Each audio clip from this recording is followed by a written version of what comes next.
کانٹا ڈال کے نا اس کے اندر پانی کے اندر بیٹھ جاتے ہیں, بس کوئی نہ کوئی مقدر کی ماری مچھلی کبھی نہ کبھی پکڑی جاتی ہے اور اس کے بعد وہ نکال کے کھا جاتے ہیں, بیچ دیتے ہیں. سیم اسی طرح سیاستدان جو ہے نا مچھلی پکڑنے والے لوگ ہوتے ہیں جو کانٹا لگا کے بیٹھے رہتے ہیں, وہ نہ کانٹا توڑتے ہیں نہ وہ جھیل کے ساتھ مقابلہ کرتے ہیں, بس وہ چپ کر کے دھوپ میں بیٹھنا ہوتا ہے, اچھے وقت کا انتظار کرنا ہوتا ہے. تو نواز شریف اس چیز کے ایکسپرٹ ہے. اس کے بعد آصف علی زرداری دوسرے ایکسپرٹ ہیں. یہ دونوں بڑے ایکسپرٹ ہیں. یہ اپنے ڈفرینسز کو اس لیول پہ نہیں جانے دیتے کہ مکمل طور پہ دروازے بند ہو جائیں. عمران خان صاحب کیونکہ ایک نیا فنامنا تھے اور انہوں نے بدقسمتی سے اپنے سارے دروازے بند کر لیے جس کی وجہ سے پرابلم آ رہی. یہ ایک ویسے بڑی دلچسپ اسٹڈی ہے اس وقت پاکستان میں. وہ ایک دنیا میں پوری دنیا میں وہ یہ کہتے ہیں کہ جو پاپولر فیسز ہوتے ہیں جب وہ پالیٹکس میں آتے ہیں تو وہ ووٹ بڑے لیتے ہیں لیکن وہ ڈیزاسٹر بہت زیادہ کریٹ کرتے ہیں. مثلا ٹرمپ جو ہے وہ ایک پاپولر فیس تھے, وہ میڈیا فیس تھے, بالکل پولیٹیشین تھے ہی نہیں. وہ انہوں نے تو پیسے کی بنیاد پہ انہوں نے وہ گئے اور اس کے بعد اقتدار پہ پہنچ کے اپنی پاپولرٹی کی بنیاد پہ وائٹ ووٹ لے کے انہوں نے پاپولرٹی, لیکن جو ڈیزاسٹر انہوں نے کریٹ کیا امریکہ کے لیے بلکہ پوری دنیا کے لیے اس کی مثال نہیں ملتی. امریکہ سیدھا نہیں ہو سکا اس کے بعد. سیم یوکرائن کے اندر دیکھ لیں, یوکرائن کا جو پریزیڈنٹ ہے وہ بیسیکلی پاپولر فیس تھا نا جی. بالکل آج یوکرائن کو دیکھ لیں وہ ڈیمالش ہو گیا, ملبہ بن گیا وہ سارا اس حماقتوں کی وجہ سے.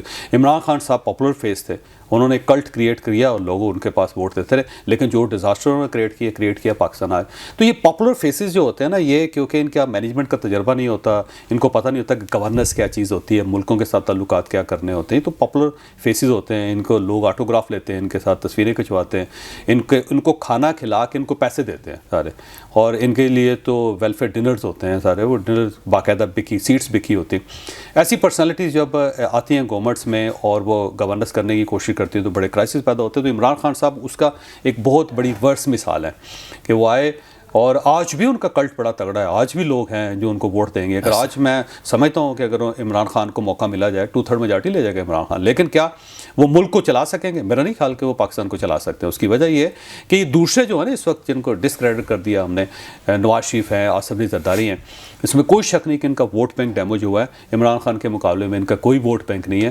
عمران خان اگر یہاں پہ ہیں تو یہ یہاں پہ ہے, لیکن ان لوگوں کا ایکسپیرینس بہت ہے, ان کو پتہ ہے کہ کہاں پہ جانا ہے کہاں پہ نہیں جانا ہے. یہ کبھی سعودی عربیہ کے ساتھ نہیں لڑیں گے, کبھی قطر کے ساتھ UAE کے ساتھ نہیں لڑیں گے, کبھی رشیا کے ساتھ نہیں لڑیں گے, کبھی امریکہ کے ساتھ نہیں بگاڑیں گے, کبھی چائنا کے ساتھ پرابلم پیدا نہیں کریں گے. ان کو پتہ ہے کہ پاکستان کی سروائیول اسی کے اندر ہے. اور لیکن عمران خان کیونکہ پاپولر فیس ہے تو وہ سعودی شاہ کے ساتھ بھی بدتمیزی کر جاتے تھے, وہ مہاتیر محمد کے ساتھ بھی دھوکہ کر جاتے تھے, وہ طیب اردگان کے ساتھ بھی غلط بیانی کر جاتے تھے. وہ چائنیز پریزیڈنٹ کو جا کے, مجھے ایک ان کے ساتھ ایک دورے میں گئے ہوئے صاحب انہوں نے بتایا کہ جب چائنیز پریزیڈنٹ ان سے ملا خان صاحب سے تو ہمارے پرائم منسٹر نے پورے 18 منٹ ان کو بتایا کہ اسلامی معیشت ہوتی کیا ہے, کہ اسلام میں کس طرح اکانومی کو بہتر بنایا جا سکتا ہے. اور چائنیز پریزیڈنٹ چپ کر کے سنتا رہا. میں نے کہا اس کے پاس آپشن کیا تھا بیچارے کے پاس, ظاہر ہے ہم ایک تو بکرا چلے گئے اس کے پاس, اور چائنا کو بتا رہے ہیں ہم کہ اکانومی کیا ہوتی ہے, اور وہ ظاہر منہ کھول کے سنتا رہا. تو وہ اس کی وجہ یہ ہے کہ ان کو نہیں پتا کہ کیسے چیزوں کو چلاتے ہیں. سیاسی حوالے سے آخری سوال یہ ہے, آصف علی زرداری اب کہاں کھڑے ہیں؟ ایک امپریشن یہ ہے, ظاہر ہے آصف علی زرداری میڈیاکر تھے, اس حوالے سے میڈیاکر کے ایک برج کا رول پلے کر رہے تھے اسٹیبلشمنٹ کے درمیان, اور نیگوشیشن کے بادشاہ تھے, ایکسپرٹ تھے. ٹھیک ہے, تھے نہیں ہیں ابھی بھی ہیں, نہیں تھے. میں کیوں کہہ رہا ہوں کہ ان کا پتہ بظاہر یوں لگتا ہے کہ شہباز شریف صاحب نے کاٹا, ان کی بنیاد پہ یہ آئے, یہ وزیر اعظم بھی بنے, سب کچھ بنے, لیکن جب ان کے آپس میں ڈائریکٹ انٹریکشن ہونا شروع ہوا تو اس کے بعد ہم دیکھتے ہیں کہ زرداری صاحب کہیں پیچھے چلے گئے. اور ابھی آپ کو کیا لگتا ہے کہ ان کا فیوچر؟ زرداری صاحب سندھ اپنا بچانا چاہتے ہیں, وہ واپس وہ چاہتے ہیں کہ کہیں نہ کہیں سیٹلمنٹ ہوگا, سندھ ان کو مل جائے, کیونکہ وہاں اس کو لوز نہیں کرنا چاہتے. آخری ان کے بیٹل فیلڈ رہ گئی, اور اگر اس سے میں وہ لوز کر جاتے تو ان کو نقصان بہت زیادہ ہو جائے گا. تو وہ بچانا چاہتے ہیں سندھ کو, اس میں کوئی شک نہیں. دوسرا ان کی پوری کوشش ہے کہ میاں نواز شریف کے ساتھ نیگوشیشن کر کے وفاق کے اندر بھی وہ کولیشن گورنمنٹ بنا لیں گے. ان کے پاس کچھ زیادہ MNA نہ بھی ہو تب بھی ایک کولیشن گورنمنٹ بنے, تو وہ ان کی سیٹلمنٹ جو ہے میاں نواز شریف کے ساتھ اس طرح ہو رہی ہے. 90 کی دہائی میں اکبر بھٹی کے پاکستان میں ہم اکٹھے تھے. حامد میر صاحب ایڈیٹر تھے, آپ میگزین ایڈیٹر تھے. اس زمانے میں آپ نے ایک بڑے یونیک انداز میں میگزین کے ایک کنارے کے اوپر کچھ لکھنا شروع کیا. اس کی کٹنگ شاید آج بھی میرے پاس محفوظ ہوں کسی پرانی فائل میں. مہربانی آپ نے. تو وہ آپ بڑا ایک یونیک انداز میں آپ نے لکھنا شروع کیا تھا. اس کے بعد الیکٹرانک میڈیا آیا, آپ اینکر بن گئے.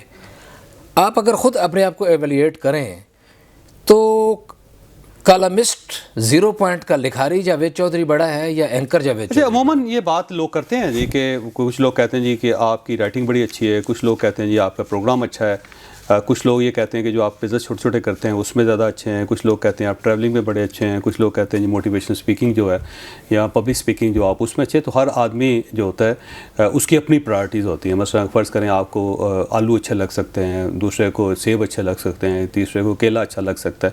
لیکن مسئلہ یہ ہے کہ ایک سبزی فروش ہے جس کے پاس ساری چیزیں پڑی ہوئی ہیں. تو میں اگر اپنی پرسنالٹی کو ایویلویٹ کروں تو یہ 7 مختلف لوگ ہیں جن کے میں نے سلائس کیے ہوئے ہیں. جیسے ایکٹر ہوتا ہے نا جی، 145 کردار ہم ادا کرتے ہیں. میں بہت ساری جگہوں میں بتا چکا ہوں کہ ہم صبح جب اٹھتے ہیں رات تک سوتے ہیں تو ہم 145 مختلف کردار ہم ادا کر رہے ہوتے ہیں.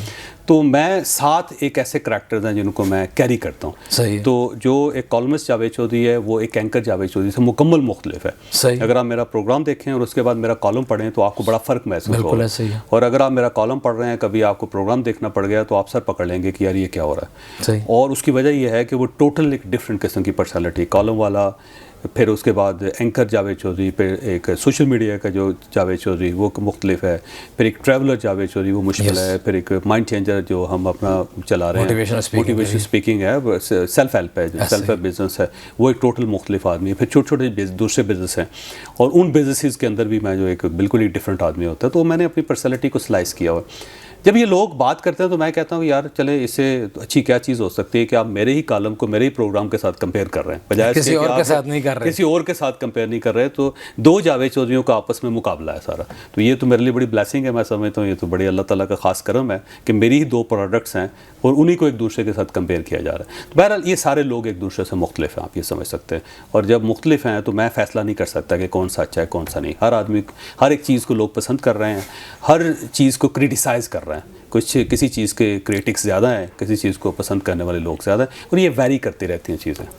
آپ نے ایک کہانی کے انداز میں کالم لکھنا شروع کیا تھا. یہ ایک بظاہر اس زمانے میں ایک نئی جہد تھی. یہ آپ کی اپنی کریشن تھی یا کسی سے انسپائریشن تھی؟ پرانا ہے جی. دنیا میں 3-4 ہی ویریشنز ہیں لکھنے کے، وہی ہیں، وہی آپشنز ہیں، اسی کے اوپر لوگ کام کر رہے ہیں، کوئی نہیں ہے. اور یہ یاد رکھیں کہ انسان جو ہے وہ الفاظ یاد نہیں رکھ سکتا. ہم 11 لفظوں سے بڑا فکرہ یاد نہیں کر سکتے، پھر ہمیں بڑا زور لگانا پڑتا ہے، ہمیں حافظ بننا پڑتا ہے، پھر جا کے ہم 11 لفظ یاد کر سکیں گے. یعنی 11 یا 12 لفظ، اس سے چھوٹا ہوگا نا 2-3 لفظوں کا تو ہم یاد کر لیں گے. ہیومن میموری جو ہے وہ پکچر فارم میں ہے، وہ ورڈز فارم میں نہیں ہے. ہم جو کچھ دیکھتے ہیں اس کی پہلے تصویر بنتی ہے، جو کچھ سنتے ہیں اس کی تصویر بنتی ہے، جو کچھ سونگھتے ہیں اس کی بھی تصویر بنتی ہے، تصویر بن کے ہماری میموری میں جاتی ہے. ہمارا ایک بڑا تیز سسٹم ہے کہ جو اس پکچر کو الفاظ میں کنورٹ کرتا ہے، پھر ہم اس کو دہرا دیتے ہیں. اور اگر کچھ لوگوں کا وہ اگر سلسلہ ٹھیک نہ ہو تو وہ فوری طور پہ اس کو دہرا نہیں سکتے، کیونکہ ان کی پکچر جو ہے وہ اٹک جاتی ہے، کہیں نہ کہیں اڑ جاتی ہے، جس کو پنجابی میں کہتے ہیں. تو وہ اس کے بعد اس کو تو کیونکہ جب ہر چیز پکچر فارم میں ہے تو آپ بجائے اس کے کہ الفاظ بنائیں، آپ کو چاہیے کہ آپ ایک پکچر کریٹ کریں. تو پکچر جب کریٹ کریں گے تو فوری طور پر اس بندے کے مائنڈ میں چلی جائے گی اور اس کو بندہ اس کو پسند کرے گا. تو میں کوشش کرتا ہوں کہ جو ایک انسانی ہیومن جو مائنڈ ہے اس کے مطابق، اور جو ایک پرانی روایت ہے اس کے مطابق، ویسے 4 آسمانی کتابیں اللہ تعالیٰ نے بھیجی، چاروں کی چاری واقعات کے اوپر ہیں، ہر چیز واقعاتی ہے. جب آپ حضرت یوسف علیہ السلام کا واقعہ قرآن مجید میں پڑھتے ہیں تو آپ کو چلتے ہوئے اونٹوں کی گھنٹیوں کی آوازیں بھی آتی ہیں، پھر جس کنویں میں ان کو پھینکا گیا اس کی ٹھنڈ بھی آپ کو محسوس ہوتی ہے. اتنی ڈسکرپشن ہے اس کے اندر. اور جب وہ قرآن مجید پرندوں کی بات کرتے ہیں تو وہ آپ کو پھڑ پھڑانے کی آوازیں تک آتی ہیں اس کے اندر. تو وہ ڈیٹیل ہے. تو یہ جو ڈیٹیلنگ ہے یہ ہیومن مائنڈ کے مطابق ہے. تو جب اللہ تعالیٰ نے انسان سے مخاطب ہوا تو اس نے واقعات کی مدد لی، تو پھر میں کیوں نہ لوں. تو میں نے ظاہر ان چیزوں کو سیکھا. بچپن میں مجھے پڑھنے کا بہت زیادہ شوق تھا، کو ہزاروں کی تعداد میں کتابیں میں بچپن میں پڑھ گیا تھا. اور یادداشت کو اللہ تعالیٰ نے غیر معمولی دی ہے، فوٹوگرافک میموری ہے. تو وہ اس کی وجہ سے پھر میں نے محسوس کیا کہ اگر میں نے لکھنا ہے تو یہ میڈیم سب سے بہتر ہے. بڑا مشکل، یاد رکھیے گا، اس کو کیری کرنا بہت مشکل ہے. کیونکہ ہر کالم، اب میں ہفتے میں 3 یا 4 کالم لکھتا ہوں، پہلے 4 لکھتا اب 3 لکھتا ہوں. تو اس ہر کالم کو اس واقعے کی نظر سے کریٹ کرنا اٹس ویری ڈیفیکلٹ. پاکستان کے زمانے میں جب حامد میر صاحب تھے اور آپ تھے، آپ کا کوئی کلیش ہوا تھا؟ نہیں قطعاً نہیں ایسا. اچھا، کوئی ایک امپریشن تھا کہ آپ نے میگزین میں کوئی ایسی کوئی سرخی لگائی تھی، آپ کی ٹرانسفر کر دی گئی تھی مشرق اخبار کراچی میں یا کوئٹہ میں؟ نہیں ایسا نہیں. وہ ایسا دیکھیں جی، جب بھی کام کرے گا کوئی، مثلا فرض کریں ایک بندے کا پلیٹ دھونے کا ہے کام ہے، پلیٹیں دھونے کا، تو 1 2 3 پلیٹیں ٹوٹیں گی بھی اس کے ساتھ. یا اگر آپ کھانا بنا رہے ہیں تو ایک آدھ کھانا خراب بھی ہوگا کبھی نہ کبھی. اگر آپ بیٹس مین ہیں تو کوئی نہ کوئی بال مس بھی ہوگی اور آپ کیچ بھی ہوں گے, اور اگر آپ بالر ہیں تو آپ کو چھکا بھی لگے گا. ایسے ہی ہوتا ہے نا, ایسے ہی. تو ایک رننگ بزنس جو ہوتے ہیں نا اس کے اندر کلیشز چلتے رہتے ہیں. تو جرنلزم میں تو کلیش چلتا ہے. آپ اگر میرا روز چلے گا آپ کے ساتھ, میری ٹیم ہے اس کے ساتھ ہوتا ہے, ٹیم کا میرے ساتھ ہوتا ہے روز, ہمارا ایڈیٹر کے ساتھ ہوتا ہے, ادارے کے ساتھ ہوتا ہے, ادارے کا ہمارے ساتھ ہوتا ہے. ایسا سچ کچھ نہیں. تو ایسا نہیں ہوتا کہ کوئی ایک روٹین ہے میڈیا کے اندر, جہاں پہ بھی ہوگا کہیں نہ کہیں کلیش ہوگا. مثلا فرض کریں ایک سرخی ہے, اگر میرا ایڈیٹر یہ چاہ رہا ہے کہ وہ ہونی چاہیے, میں کہتا ہوں نہیں ہونی چاہیے, تو کنفلکٹ ہوگا. ہو سکتا ہے کہ میر صاحب کے ساتھ اس وقت کیونکہ ایڈیٹر تھے ہمارے, وہ ہو سکتا ہے وہ کنفلکٹ ہو, لیکن میری شاید باڈی لینگویج ایسی نہیں ہے, میری باڈی لینگویج مختلف ہے, یا پوسچر ایسا ہے کہ لوگ یہ فیل کرتے ہیں کہ میں بڑا ایروگنٹ ہوں, یا مجھے لڑنے والا آدمی ہوں, یا میں کو فورسفلی چیزیں منوانے والا آدمی ہوں. اور بعض اوقات ایسا ہوتا ہے کہ کسی کے ذہن میں پکچر بن جاتی ہے. اب دیکھیں پاکستان اخبار کو چھوڑے ہوئے مجھے تقریباً 25 سال تو مجھے تب ہو گئے. 1996 میں وہاں پہ تھا, تو 28 سال ہو گئے. تو 28 سال پرانی بات جو ہے اگر کوئی ہوئی بھی ہوگی تو میرا نہیں خیال کہ مجھے آج بھی یاد کرنا چاہیے. یاد نہیں کرنی چاہیے, یہ بات درست ہے. اعتراض کرتے ہیں لوگ مختلف طنز. مجھے کسی پہ کوئی اعتراض نہیں. آپ کے کچھ میں نے چیزیں بھی دیکھیں, motivational speaking, herbal medicine, writing, tourism, ان ساری چیزوں کو کیسے سیٹل ڈاؤن کر لیتے ہیں؟ ان کو ٹائم مینجمنٹ کیسے کرتے ہیں؟ یہ ٹیکنیکل کام ہے. مینجمنٹ سے یوٹیلائزیشن آف ٹائم جو ہے نا, یہ پراپر سائنس ہے. یہ اللہ نے بڑا رحم اور کرم کیا کہ میں نے یہ سیکھی ہے پراپر, کہ آپ اپنے ٹائم کو میکسیمم یوٹیلائز کریں. مثلا لوگ یہ کہتے ہوں گے یار تم سوتے نہیں ہوں گے. میں کہتا ہوں میں 2 دفعہ سوتا ہوں. آپ 2 دفعہ نہیں سوتے ہوں گے. آپ 2 دفعہ سوتے ہیں؟ نہیں, 2 دفعہ. میں 2 دفعہ سوتا ہوں. میں 7 گھنٹے کی پراپر نیند لیتا ہوں, اس کے بعد میں نیپ لیتا ہوں دن کے وقت, اور کبھی گھنٹے کی, کبھی 1.5 گھنٹے کی. بہت اچھا. آپ ایکسرسائز کرتے ہیں؟ کرتے ہیں ریگولر. میں پچھلے 28 سال سے ریگولر ایکسرسائز کر رہا ہوں سر, ریگولر. ہفتے میں 5 دن سر. میں کتابیں پڑھتا ہوں ریگولر. میں روز ایک فلم دیکھتا ہوں سر, اور پچھلے میں کہا ہزاروں کی تعداد میں فلمیں دیکھی ہوں. آپ نئی کوئی بھی بات کریں گے, نیٹ فلکس پہ نئی کون سی چل رہی ہے, پرائم پہ کون سی چل رہی ہے, کہاں پہ کون سی فلم آئی, میں دیکھ 112 ملک میں پھر گیا ہوں جی ماشاء اللہ. اللہ نے اس کا رحم اور میں فیملی کو بہت ٹائم دیتا ہوں. میری بیٹیاں ہیں آج تک زندگی میں, اب چھوٹی تھی تو لیکن اس سے بڑی ہو گئی ہیں, ان کو ہر دفعہ شاپنگ میں نے کروائی تھرو آؤٹ. بہت اچھا. ہاں, ان کے لیے کھانے کا سامان میں منگوا کر دیتا ہوں سارا. تو یہ میکسیمم ٹائم کی یوٹیلائزیشن ہے, اور یہ ٹیکنیکل کام ہے اور سیکھ سکتا ہے, ہر انسان سیکھ سکتا ہے. دیکھیں اس سے پہلے جو مثلا بول سینا دیکھ لیں, وہ پتہ لگے گا 53 سال کی عمر میں فوت ہو گیا, دنیا کا سب سے بڑا ڈاکٹر بن کے. اس نے ایک نئی میڈیکل سائنس کریٹ کر کے وہ کام شام کر کے ختم ہو گیا. آپ امام غزالی کی بات کو پتہ لگے گا 53 سال کی عمر میں فوت ہو گیا. رسول اللہ صلی اللہ علیہ وسلم اتنا بڑا ریولوشن 63 ایج تھی ان کی ساری. ایسے تو وہ یہ کیا ہے, یہ میکسیمم یوٹیلائزیشن آف ٹائم ہے کہ آپ وقت ضائع نہ کریں. مثلا رسول اللہ صلی اللہ علیہ وسلم کی ہر چیز ہی بڑی شاندار ہے, ہر بات ہی, ہر ادائی بڑی شاندار ہے, لیکن ایک چیز جو مجھے سب سے اچھی لگی وہ یہ تھا کہ انہوں نے ٹائم ضائع نہیں کیا, وقت ضائع نہیں کیا. ایون کوئی کام نہیں ہوتا تو وہ کہتے تھے نا صلی اللہ علیہ وسلم اپنے جوتے خود گانٹ لیتے ہیں. کیوں گانٹتے ہیں؟ اس لیے کہ اب کوئی کام نہیں تو وہی بھی کام, کوئی نہ کوئی کام کر یہ بھی کام کر لیتے, ٹائم ضائع نہیں کرتے. تو میں ٹائم وقت ضائع نہیں کرتا سر, یہ سمپل سی بات. ویسے تو آپ کی ویڈیوز آپ کے پلیٹ فارم پہ لوگ دیکھ کے استفادہ کرتے ہیں, لیکن ہم چاہتے ہیں کہ اس پلیٹ فارم سے بھی استفادہ کریں. یہ نوجوان نسل کو آپ کیا گائیڈ کریں گے, کیسے لوگوں کے ہر بندے کی خواہش ہے بڑا آدمی بننے کی, نامور بننے کی, مالدار ہونے کی, تو وہ کیا کریں؟ بننا چاہیے. یہ یاد رکھیں کہ آپ کو 3 چیزیں ہوتی ہیں جو انسان کرنا چاہتا ہے. دنیا میں کوئی ایک بھی بندہ ایسا نہیں ہوگا جو یہ کہے کہ میں یہ 3 کام نہیں کرنا چاہتا. ہر آدمی, دنیا میں سے ہر آدمی امیر بننا چاہتا ہے. جب حضرت ابراہیم علیہ السلام نے خانہ کعبہ کی تعمیر کی تو سب سے پہلے انہوں نے خوشحالی کی دعا کی. اس کے بعد یا پروردگار اس سرزمین کو خوشحال کر دے اور اتنی فراوانی دے کہ ان کو, ہیں آپ نے اگر دعا پڑھی بالکل ایسے, بالکل ایسے. رسول اللہ صلی اللہ علیہ وسلم نے کہا کہ جو غربت ہے وہ کفر تک لے جاتی ہے. بالکل ایسے. انہوں نے کہا جی جو مومن ہے اس سے غریب نہیں ہونا چاہیے. ایک بندہ آیا کہ میری امداد کر دیں, انہوں نے کہا تمہارے پاس کیا, انہوں نے کہا جی ایک پیالہ ہے, انہوں نے کہا لاؤ. پیالہ لایا, کمبل لایا, اسے بیچ دیا. بیچنے کے بعد انہوں نے کہا کہ آدھے پیسے گھر لے جاؤ اور جا کے اپنے بچوں کو دو, اور جو باقی پیسے ہیں اس سے کلہاڑی لے کے اس میں دستہ ٹھونک کے اسے کہا جا بیٹا کام کر جا کے. بالکل ٹھیک ہے نا, یعنی خوشحالی جو ہے نا اس.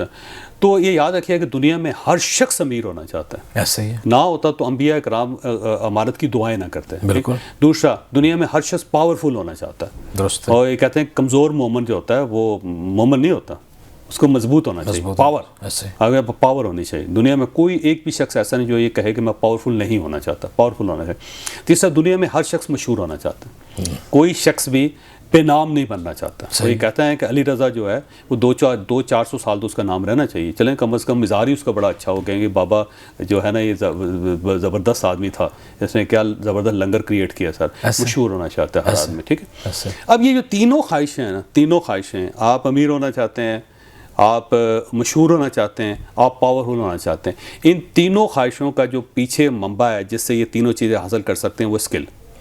اگر آپ کے پاس اسکل نہیں ہوگی, نہ آپ امیر ہو سکتے, نہ آپ مشہور ہو سکتے, نہ آپ پاورفل ہو سکتے. آپ نے صرف ایک چیز کریٹ کرنی ہے, اسکل, تو اس کے بعد یہ تینوں چیزیں جو ہیں آپ کے لیے بہت ایزی ہو جائیں گی. تو آپ کچھ بھی کرنا, امیر ہونا چاہتے ہیں, ضرور آپ کا حق ہے. میں سمجھتا ہوں کہ اگر آپ امیر نہیں ہیں تو آپ گناہ کبیرہ کا شکار ہیں. پھر آپ کو اللہ تعالیٰ سے معافی مانگنی چاہیے کہ اس نے اتنے گولڈن ٹائم میں آپ کو پیدا کیا جس میں آپ یوٹیوب سے بھی بلینئر بن سکتے ہیں. جب آپ واٹس ایپ کے اوپر, آپ دیکھیں واٹس ایپ پہ چینل بن گئے ہیں, اگر آپ اس سے پیسہ کما سکتے ہیں, آپ ہوائیں گن کے, لہریں گن کے امیر ہو سکتے ہیں. اتنی گولڈن جگہ پہ, گولڈن ٹائم پہ اللہ تعالیٰ نے آپ کو پیدا کیا, اور پھر بھی آپ غریب ہیں, تو میں سمجھتا ہوں پھر تو ڈوب مرنا چاہیے آپ کو. اور آج کے دور میں جس میں آپ صرف ایک کیمرہ لے کے, کوئی 20-30-40 ہزار روپے کا کیمرہ لے کے مشہور ہو سکتے ہیں, اور پھر بھی آپ مشہور نہیں ہو رہے, تو پھر بھی میرا خیال ہے آپ کو نا اللہ تعالیٰ سے معافی مانگ کے خودکشی کر لینی چاہیے. اور تیسرا یہ ہے کہ اگر آج کے دور میں جب آپ کے پاس اتنی فریڈم ہے کہ آپ کسی بھی پولیٹیکل پارٹی کو جوائن کر کے, آپ CSS کر کے, آپ کوئی بھی کام کر کے, باڈی بلڈر بن کے بھی آپ پاورفل ہو سکتے ہیں, اور اگر آپ پاورفل نہیں ہوئے تو پھر بھی میرا خیال ہے آپ کو معافی مانگ کے دنیا سے رخصت ہو جانا چاہیے. جب اتنی گولڈن اپارچونٹی میں اگر آپ امیر نہیں ہو رہے, آپ مشہور نہیں ہو رہے, آپ پاورفل نہیں ہو رہے, تو پھر آپ کی زندگی کا کوئی فائدہ نہیں ہے. اتنی زبردست اپارچونٹی, لیکن اس کے لیے آپ کو صرف اسکل ڈیولپ کرنی ہے. کوئی ایک اسکل لیں اور اس میں پھر ایکسیلنٹ ہونا چاہیے. پورے شہر میں, یہاں پہ راولپنڈی میں ایک بندہ ہے جو ویسپا موٹر سائیکل ٹھیک کرتا ہے. اس کی وجہ یہ ہے کہ ویسپا موٹر سائیکل پاکستان میں ختم ہو گیا, وہ فیکٹری بند ہوگی, باہر سے آ نہیں رہا. وہ ایک ہی بندہ ہے جس کے پاس ویسپا موٹر سائیکل کو ٹھیک کرنے کا گور ہے. تو اب جتنے بھی ویسپاز آئے ہیں, کوئی پرانے آئے ہیں, کوئی 150 سال پرانا بھی اگر ہوگا, 30 سال 40 سال پرانا, ٹھیک کروانے کے لیے اسے ایک ہی ڈاکٹر کے پاس جانا پڑے گا. تو اس بندے نے اپنی ایکسپرٹیز کریٹ کر لی ہے کہ اگر آپ کے پاس ویسپا ہے, یا آپ نے لینا ہے, یا آپ نے بیچنا ہے, یا آپ نے ٹھیک کروانا ہے, آپ کو میرے پاس ہی آنا پڑے گا. یا راولپنڈی کے اندر ایک بندہ جو جلیبیاں بناتا ہے موٹی موٹے, جس کو جلیب کہتے ہیں, اچھا وہ گراٹو لینی ہے آپ نے, تو آپ نے اسی کے پاس جانا پڑتا ہے, یعنی اسے اسکل کریٹ کر لیا آپ نے. اسی طرح ایک بندہ جو ہے وہ سری پائے بنا رہا ہے پنڈی کے اندر. اگر سری پائے آپ نے اچھے لینے تو آپ کو اسی کے پاس ہی جانا, یا لاہور میں بھجا کے پائے. لیکن اسکل کے ساتھ ساتھ یہ کوئی لک بھی کوئی چیز ہے. دیکھیں اس میں نے ابراہم لنکن کا بڑا زبردست فکر ہے, ایک ایسا زبردست فکر ہے جی کہ میرا خیال ہے ہر شخص کو پلے باندھ لینا چاہیے. اس نے کہا کہ میں جتنی محنت کرتا گیا میں اتنا لکی ہوتا گیا. واہ واہ واہ واہ, محنت کرتا, مزہ آیا. جتنی محنت کرتے جائیں گے لک آپ کے اتنے لکی ہونے کے لیے محنت کرنی. اور اس کا ایک ایویڈنس میں آپ کو یہ دیتا ہوں کہ اللہ تعالیٰ یہ کہتے ہیں, دیکھیں خدا کا فیصلہ تو اٹل ہوتا ہے نا اللہ تعالیٰ, لیکن وہ پھر بھی کہتا ہے دعا کرو. بہت اچھا. یعنی کہتا ہے میرا فیصلہ اتنا اٹل نہیں ہے, ہو سکتا ہے آپ کی دعا اتنی زیادہ ہو کہ میں اپنا فیصلہ بدل لوں. تو جب آپ اپنے فیصلے, اپنی دعا سے آپ فیصلے اللہ تعالیٰ کے تبدیل کروا سکتے ہیں, تو آپ اپنی لک نہیں بدل سکتے کام سے, محنت سے. جاوید چودھری کس سے انسپائر ہے؟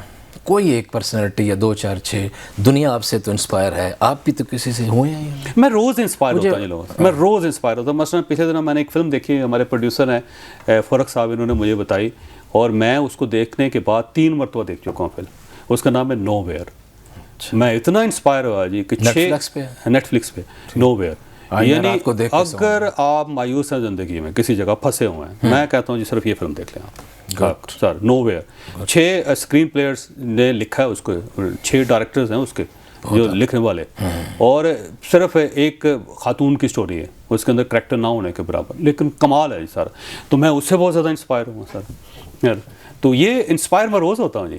اگر آپ کے ہیروز پرانے ہیں نا جی, تو پھر بھی آپ فوت ہو گئے. اس کا مطلب یہ ہے کہ آپ آگے گئے ہی نہیں. آپ پھر یہ آئی فون 15 کے دور میں آپ نوکیا 3210 جو ہے نا موبائل, جس سے گٹے صاف نہیں ہوتے اب, اور اس کے دور میں زندگی گزار رہے ہیں آپ. یہ جو کہتے ہیں نا میرا وہ آئیڈیل تھا, میں کہتا ہوں یار اس کو گزرے وہ 200 سال ہو گئے. اس کا مطلب ہے کہ اللہ تعالیٰ نے اس کے بعد اچھا آدمی پیدا ہی نہیں کیا. وہ اپنے عہد میں جیتا تھا, ہمیں اپنے عہد میں جینا ہے. آج کا دور ہے, آج کا دور ہے, روز نیا ہیرو تلاش کریں, نئی انسپریشن تلاش کریں. اور اگر آپ نئی انسپریشن تلاش نہیں کر رہے تو پھر آپ پرانے زمانے میں زندہ ہیں جی. تو میں کبھی بھی یہ نہیں کہتا جی کہ میں اس سے بہت زیادہ, میں اس سے انسپائر تھا, لیکن آج میں روز کسی نہ کسی بندے سے انسپائر ہوں. میں آپ سے انسپائر ہو رہا ہوں کہ آپ جو اپنے آپ کو ریفارمز کر رہے ہیں. آپ دیکھیں نا رپورٹر تھے, آپ نے اس کے بعد ٹیلی ویژن پہ آئے اور اس کے بعد اب آپ ڈیجیٹل میڈیا میں جا رہے ہیں. تو یہ کمال نہیں ہے ویسے؟ آپ ریفارم کر رہے ہیں. آپ میرے ہیرو ہیں.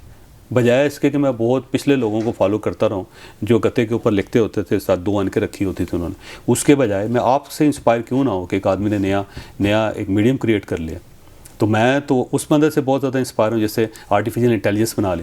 میں اس بندے سے بہت زیادہ انسپائر ہوں کہ جس نے ایک نیا ٹیلی ویژن چینل بنایا اور وہ کہتا ہے جناب کہ آپ کا چینل کوئی بھی ہو, آپ واٹس ایپ کے اوپر بھی اس کو بنا سکتے ہیں اور اس کا کوئی پلیٹ فارم نہیں پیچھے. صرف دیکھیں نا, کمال ہے نا, بہت اعلیٰ. تو اس سے انسپائر کیوں نہ بندہ ہو, کوئی شک نہیں. یا اس بندے سے کیوں نہ انسپائر ہو کہ جس نے ایسا موبائل بنا لیا جس میں اب سم نہیں ہے, سم لیس ہے, ای سم لگائیں آپ, جہاں مرضی جائیں آپ وہاں سے جا کے ای سم ڈاؤن لوڈ کریں.